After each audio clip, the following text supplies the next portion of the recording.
Welcome back to your favorite gym in Omaha, Nebraska. 4 tactics to help you triage your bench press, to help you improve, get a better bench. These are 4 things to look for on video, because remember, if you don't have a coach, then by default, you are your own coach. Now, of course, these are not the only 4 things to look for, but these are 4 big ticket items to look at when watching yourself to help you coach yourself to a bigger, better bench press. Tip number 1, focal point. Have one and know it's not the bar. Remember, the bar moves. You want a stationary focal point. So when the bar is locked out overhead before you start your first rep, find a point on the ceiling to stare at. You're going to stare at it the entire time, and you'll note that you can see the bar in your periphery. You're going to make sure, to help with bar path, you're going to make sure that that bar finishes in the same place in your periphery every single time. If your eyes are moving all over the place, if your head is moving all over the place, this is not a recipe for a solid, consistent bench press. Have a focal point on the ceiling, stare at it the entire time. Number 2, shoulder positioning. It should take work to get and keep your shoulders into the correct position when bench pressing. You want your shoulders retracted. You want your shoulders pulled back and technically down also when benching. This puts your shoulders in a stronger, more stable, safer position from which to bench. So you're going to cue yourself to pull your shoulders back, and as long as you've got your chest up, that's going to take care of the down part of the shoulders back and down. So pinch your shoulders back, make sure your chest is up, and we'll cover more on how to do that in just a moment.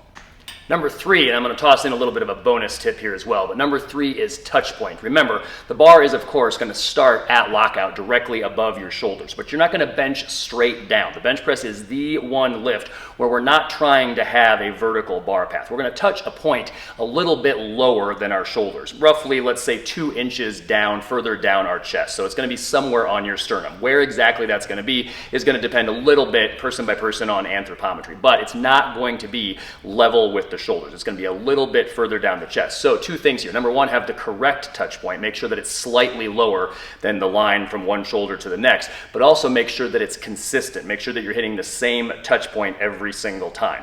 And to assist with this, and to assist with your bar path, because the touch point is a little bit lower than your shoulders, you're going to drive up and back each time. Not straight up, but up and back. To assist with that, here's the bonus tip. At the bottom of the bench press, when the bar lightly touches your chest, your elbows, the tip of your elbows are going to be slightly in front of the bar when viewed from the side. Not a whole lot, but just slightly in front.